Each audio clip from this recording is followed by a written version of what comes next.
Welcome to another edition of Ozarks Voices, an oral history project of the Missouri State University Libraries. My name is Tom Peters. I'm the Dean of Library Services. Today's date is Tuesday, Groundhog Day, February 2nd, 2021. And our guest today is Clay Goddard. Clay, welcome. Thank you. I'm so happy to be here. So Clay has been, I did a little research on you, so I'm a librarian, so I did a little background research on you. Clay's been with the Springfield-Greene County Health Department since 1996, starting as an intern and continuing his public health service in a variety of roles. In November of 2017, he was named by then City Manager Greg Burris to be the Director of Health for Springfield-Greene County Health Department. That's the top position, and he's served in that capacity for over 3 years now, including the last 12 months or so of this COVID-19 pandemic. So we'll get back to that. Last month, Clay announced that he will be leaving the Springfield-Greene County Health Department at the end of this month to become the Senior Director of Public Health Transformation for the St. Louis-based healthcare organization, Missouri Foundation for Health. And I do know that you're also an alum of Missouri State University, both undergrad and master's degree, correct? Indeed. Yes, I am. Well, congratulations on your new position. Does that mean you'll be leaving for St. Louis, living in St. Louis eventually? We're going to have kind of a foot in both communities for the foreseeable future. So I've got family here, but I've also found to be effective in an organization, you need to be where it's centered from. So we're leasing a place in St. Louis, but we'll spend a lot of time in Springfield as well. Okay. Well, I'm a John Q. Public when it comes to public health, and so I need to get learned up. So you've been doing this for what, 25 years now? 25 years, yeah. Quarter of a century. So let's talk about, to make sure we have time for it, this last year has been, I would say, atypical for a person in your role. Do you have any thoughts today about, what, summary of challenges faced, and what would you want people like 25 years from now to know about this pandemic and how we responded? Well, it's ironic that we're recording this on Groundhog Day because, I feel like that movie Groundhog Day where I'm living the same iteration of the same day over and over again. And I think that may be the most important lesson to learn is that every day is going to create challenges that are a little bit of an iteration from the previous days, and that you just have to stay doggedly determined that you're going to make it through. I am aware of who the health director was in 1918. His name was Dr. James, and he was from Marshfield, and he's buried in Marshfield. But I have no written record or any oral history of his experiences, and so I had to draw on just the knowledge that they made it through. And so for me, that's the lesson here. As a community, you can make it through, you can work collaboratively, and you can navigate this even at times when things feel very, very dark. Trust in science, trust in evidence, trust in relationships, and you'll see the other side of it. Okay. Now, again, I'm just a member of the public, but I've seen quite a few reports that public health officials have been, I guess you would say, threatened. There's real anger towards because there's real consequences, not only in terms of health, but also economics and the general life of a region, of a group of people, whether it's Southwest Missouri or anywhere else. And what are your thoughts about the way some people have responded to this, whether it's through denial or anger? you're always going to have a certain level of politicization of a pandemic. I mean, history tells you that, but I can tell you that a pandemic in a very contentious, polarizing political election year is probably not a good match. And that certainly fed into this. But that being said, you really, to navigate these, you have to realize that if you make the right decisions consistently, you will eventually have stepped on everybody's toes. So this is not a time in your career when you're going to have everybody being your friend. You'll have some people say some pointed things to you that are critical. And I'm just glad that I was on the tail end of my career where I've developed some scar tissue, and I'm not nearly as sensitive to criticism as I was on the front end. I've had people say some terribly mean things to me in email and on phone calls, and I'll tell you this because I suspect it'll be some time before this hits the light of day. We had people vandalize my wife's vehicle in our driveway at our home. They glued surgical masks to it in July because we were talking about a face covering ordinance.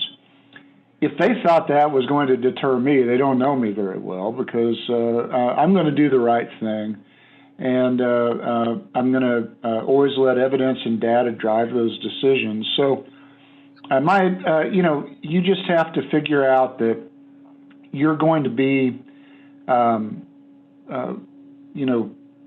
a contentious figure, and you need to just stay the course as best you can. And that's really been my philosophy through the last 12 months. So it's called COVID-19. My understanding is COVID-19 because it was first discovered late in the calendar year 2019. But I'm trying to remember, and I wish I'd kind of kept maybe a daily diary or something, but I'm guessing it was probably the last half of February that it kind of got on our radar in the university libraries, and we had a lot of conversations, and a lot of that talk initially was like trying to comprehend what was happening and what could happen, and how was this going to impact the life and work of the university and the university library. So you, as the local head of the county health commission department, can you kind of go back and say, was there also like just understanding the scope and potential of this pandemic, or was that something that was already, I know that there have been people for years, if not decades, saying, it's coming, like the big earthquake in California. It's just a matter of time. We're going to have a major pandemic. So once you sort of got the grasp of this thing had allegedly started in Wuhan, China, did you sort of understand it immediately? Was there kind of that process of just what's going on here? Yeah, it's a very interesting process, Tom, because I first heard about it in late 2019, and that was mostly internet rumor mill, and Wuhan is taking these very draconian actions, and in fact, last Friday would have marked the 1-year anniversary of the first press release we put out about this novel respiratory condition, saying that we were aware, we were talking to partners, but it exhibited very little threat to us here locally. Obviously, we realized that there was probably real threat. Anytime you're dealing with a novel respiratory virus, you're worried about it as a health director. That's really one of the most significant concerns in regard to a pandemic are these respiratory conditions, because they're exceedingly difficult to control. We've planned around them. We've built, we've done tabletop exercises about them. But really the puzzle is, when do you start to talk about this to the community? Because you don't want to incite fear, but at the same time, you need people to realize that there are concerns. We've been through this a couple of times with SARS and MERS and H1N1, and so the trick is, when do you engage partners? You've got to make sure that there really is a credible threat, because you don't want to lose your institutional credibility. So we navigated that and really started getting serious about it in February. Unfortunately, there was not a lot of information out there. The country had been focused on an impeachment trial. State government really didn't have their eyes on the prize, and we realized if we're going to put something meaningful together, it's going to have to be here locally. And fortunately, we have those relationships, and we were able to start having those conversations with universities, with school systems, health systems, Chamber of Commerce, all of the stakeholders that you need to be able to leverage a proper community response. So again, I don't know much about this whole thing, but so you got a county health department, you've got state agencies, and then you've got federal agencies like the Centers for Disease Control. So you got at least 3 levels of sort of structure to a public health initiative in the United States. Can you just kind of talk about, was that sort of structure? Did it serve? Do you think it served us well during this pandemic? It's not over yet, or was it kind of maybe not the best way? And let's leave politics out of it and political messaging and stuff like that. But just as almost like an organizational structure, did it work, or were there some kind of, were there lessons learned as we prepare for the next pandemic? I've seen it work well with other health threats, such as anthrax in 2001, H1N1 in 2009, and then I've seen it not work well. And the characteristics of those that work well is that there's typically somewhat of a prescriptive national plan that's adopted by the state and then implemented locally. And that's really how it should work. In this particular situation, there was really no what I would call national strategy. So you left the states to their own devices, and you saw really 50 different approaches, I think. And some states were better equipped to manage this than others. In Missouri, we chose really more of a localized approach, which led to a wide variety of responses depending on where you lived. And that actually fed maybe some of the political contentiousness as well, as you had some jurisdictions using mitigation measures like face coverings, which had somewhat became politicized. So I guess the short answer is I don't think that this particular response is a textbook response example of a good response. If anything, it will be in the textbooks as how these should not be done. Yeah, what can we learn from this? I remember early on, here in Southwest Missouri, we've got some, I don't know, in the Springfield metro region, maybe 500,000 people, and a lot of lower, smaller population areas. And I remember hearing from a lot of people that they kind of portrayed it as, well, that's a city problem. And maybe the fact that New York City was the first one to really, have a real spike. And so they just kind of went about their business. You didn't have to drive too far, even with when the mask ordinance was in place. You didn't have to drive too far outside of Springfield, and it's like you wouldn't know anything was happening going into a restaurant or a business in a small town for a while. So is that part of it, kind of trying to get so that, part of it's just like a numbers game, isn't it? You got to get everybody more or less on board, whether they're happy about it or not real happy about it. At least, if their behavior is somewhat near compliance, you got to do that, don't you? And really it's about messages.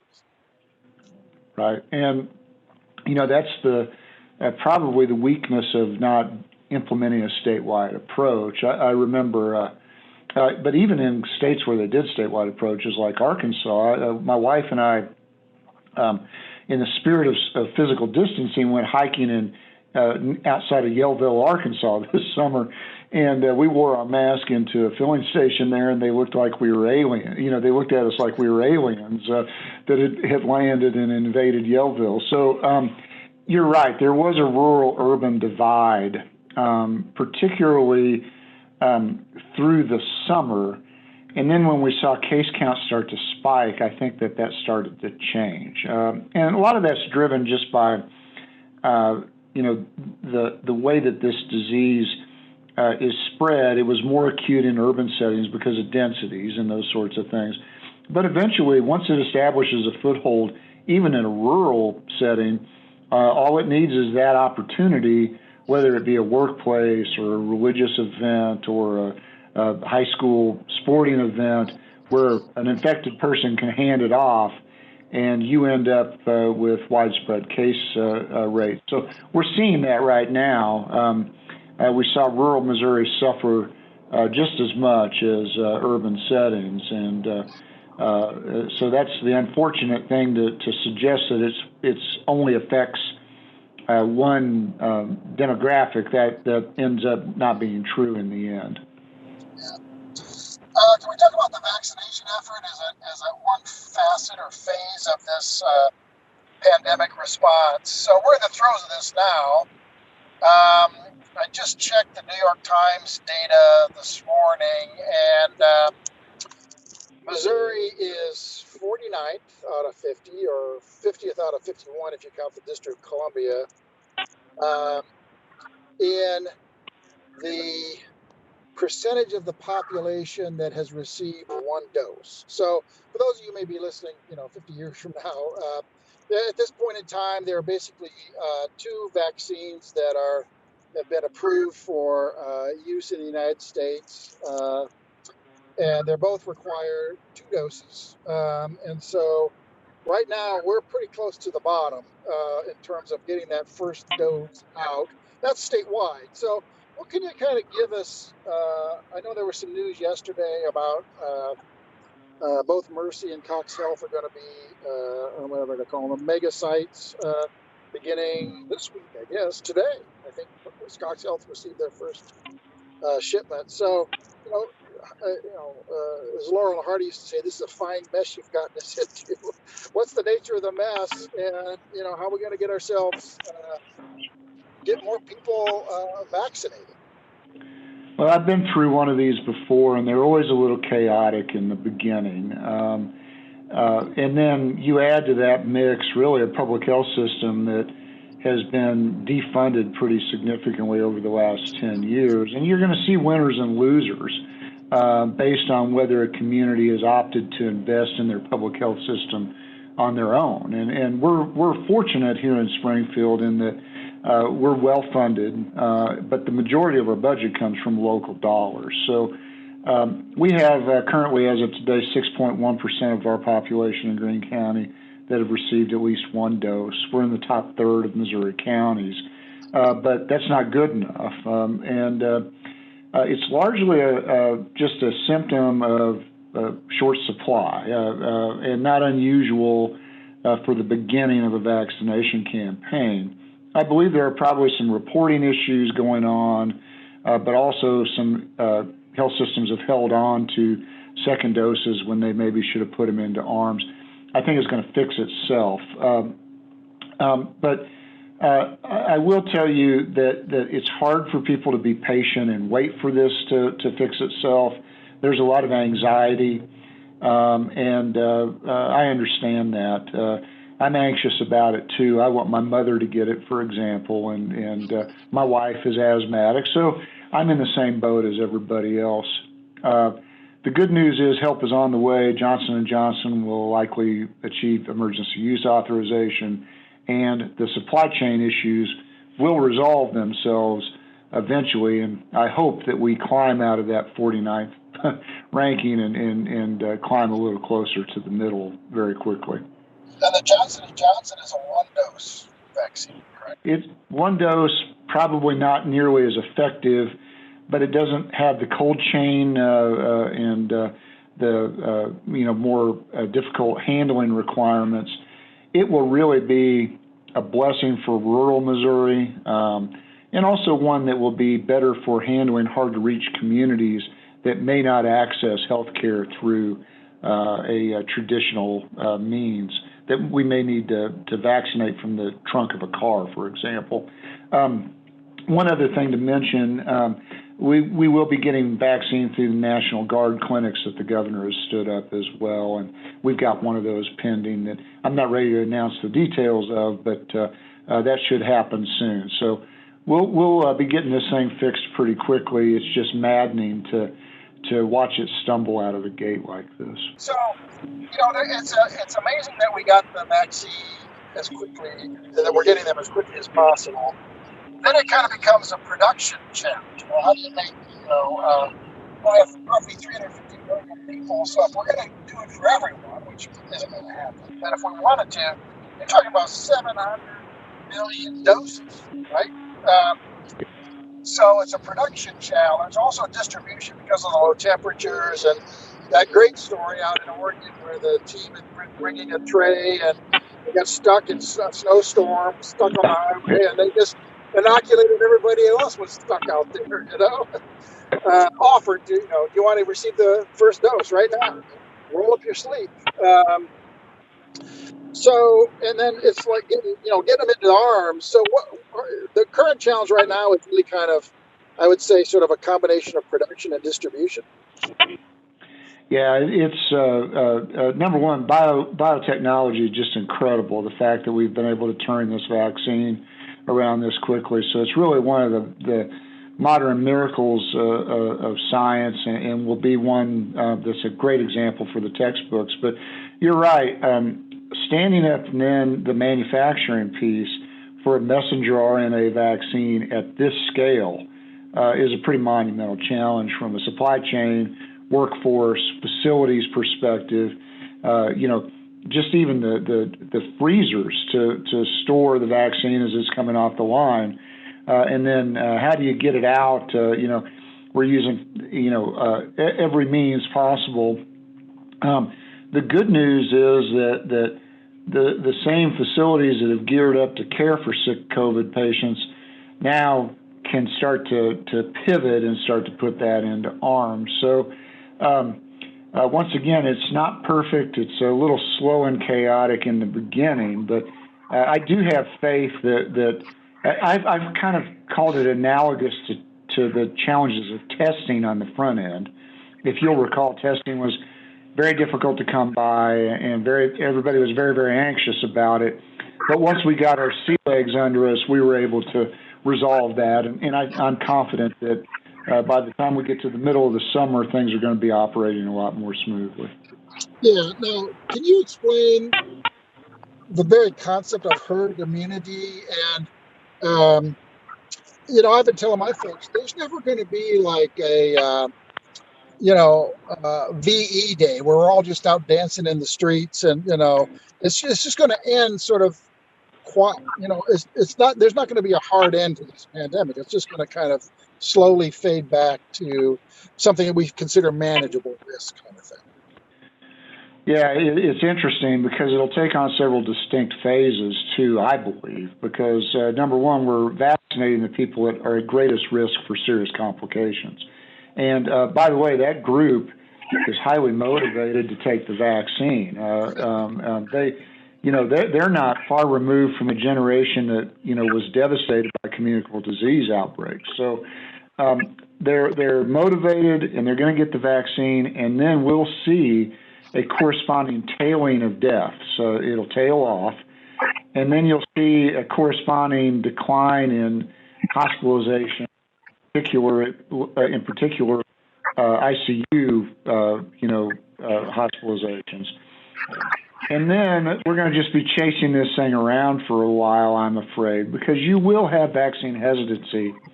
And what I worry about is that it will be most prevalent in poor and in rural communities. We're already seeing a positive correlation between vaccine hesitancy and educational attainment, for example. Lower educated individuals are more reluctant to take the vaccine. They may not trust institutions trust government, those sorts of things. So, but herd immunity is something that we will get to when we have enough vaccine in arms and or enough people have become sick. And I'm fond of saying that you're going to get immunity one way or the other. You'll either get sick or you'll get vaccine because this is a highly infectious disease, and it's going to get us one way or the other. Should we worry about these variants that have started to emerge? There's already talk of maybe getting already booster shots. And as with all things COVID-19, we've got to turn up the difficulty level to the Spinal Tap 11. There's a cultural reference for your listeners in 50 years. Good luck finding that one. We worry about it, but they're not surprising. That's what viruses do. They mutate. And the good thing is, by using this messenger RNA technology, we should be able to tailor the vaccine to help us do boosters and stay ahead of things. And, there's even discussion about could you work that in as a component of an annual flu shot or, in parallel with the flu shot. So I think we're going to be chasing around an endemic background probably for quite some time. Now, during this pandemic, other health concerns and challenges don't go away. But I read somewhere that Greene County had reported last week or the week before no new flu incidences, which is like unheard of during the winter months. So is that kind of the another benefit of most of us wearing masks? Yeah, it's a combination of things. Respiratory viruses are hyper competitive. They're kind of the Patrick Mahomes of viruses, and they're going to crowd out less efficient diseases. Plus, you add in that mix of the fact that we are using these mitigation measures, physical distancing, face coverings, avoiding crowded spaces. All of those things help keep flu numbers low. And don't forget that we also have a lot of people that took up flu vaccine this year, and that helps as well. Yeah. In general, with public health, I mean, you cover everything, I don't know, from sexually transmitted diseases to, bed bugs or something. I know in librarianship, bed bugs wasn't on my professional radar until about 3 years ago, and we started to have bed bugs appearing in books being returned, and we now have a bed bug oven to cook the darn things. It's ultimately up to individuals making informed choices, so that things like whatever it might be, ultimately you have to be a responsible person in terms of health. Would you say that's like the one message, And I know I don't eat as well as I should, but it's like, well, if you're going to have all these problems, you ought to eat better. Right. If I were to distill down one indicator that would be a predictor of the health of a community in 10 years, I would tell you that it's reading at grade level at third grade, because that's going to tell you what your community is going to be equipped to deal with. Because if you're not reading at grade level at third grade, you're much more likely to be lower SES or end up in prison, those sorts of things. So it does boil down to education. It boils down to then a corresponding personal responsibility. And those two, by the way, I think are congruent, actually, because if we find that people that have higher education, higher income, have more time to take care of themselves. So, just to simplify things, I think if you go back to that measure, what we can do with early childhood could improve the public's health immensely if we just invest in that side of the equation. I just heard from Dr. Maggie at the Majors Health and Wellness Center on the MSU campus that I think in this region now, Percentage of the adult population that smokes. I don't know how they define what smokes a cigarette or more a day. I don't know, but it's now into single digits as a percentage of the total adult population for probably the first time forever. So some things just, are some things more societal in a way. If we say that, I know in doing some research into the 50s, I think the per capita alcohol consumption in the 50s dwarfs what it is today. It's just society's habits, health-related habits, just evolve over time based upon almost like implicit social pressure, if you will. Yeah, but interestingly enough, we have some census tracts here in Springfield where the adult population, in some cases, up to 40% of the adults use tobacco. So, but you also have others where they're, near the best performing census tracts in the country. So there goes that socio-economic piece again, and how that really plays a role. So it's a real interesting moving target, and where you live does matter with how healthy you're going to be. We really couldn't have avoided this. Unless, you hear all kinds of sort of urban legends and things like that. But in a way, this is almost like the fact that it got started was pretty much beyond our control, humankind's control. But really, it's about what we do. And would you say that maybe, erring on the side of quote unquote overreacting is a much more responsible way than, like, as you said, your first press release said, well, we don't think this will affect this region at all. It's almost like we should treat it very seriously. And then if we're like, well, we overreacted there, well, that's okay, because I don't know. New Zealand, I think, is now, they've got, just geopolitical out there, out there in the middle of not in the middle, but out in the Pacific, Southern Pacific. But they're like got it totally under control, like no new cases for a long time now. So it's more like, would you say as a public health official, better to be overly cautious than otherwise? It is from that lens, but we were overdue. So you're right. There was no avoiding this. And one lesson I've learned pretty clearly through the course of this is that the great cleavage in American politics is between freedom and equality. And freedom is usually going to win, it seems like. It seems like that ended up being the case in this situation. And so we as Americans have trouble with that social responsibility piece for whatever reason. But it does end up sometimes being a little bit of a problem. And, the same thing happened during 1918. There was, a lot of controversy around face coverings in certain cities and conflict between business interest and public health interest.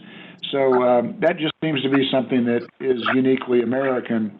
My preference would be to get a lid on it in a hurry and be the New Zealand, but I just wonder if that's possible. Okay. Well, thanks. We've been talking with Clay Goddard and talking about the life and times of a county public health official in times of pandemic. So I appreciate all that you've done and best wishes in your new endeavor. Can you just tell us just briefly what you'll be doing in your new role? Sure. So I'm working with the foundation to try to make some changes to the public health system in Missouri. I think we underperformed as a vocation in Missouri. We're probably not structured very efficiently. And so my hope is that we can, use some just basic principles that we've employed here in Springfield to apply to the public health system in Missouri as a whole. Looking forward to the challenge. Okay, I don't mean to put you on the spot, but is there a state that you would say their public health is top notch? Yeah, Washington State has really transformed themselves. We look to Kentucky and Ohio as good examples as well. So there's some relevant examples out there.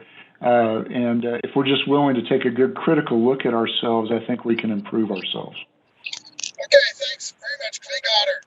Thank you very much. Good Take talking to you. All right, take care. Bye.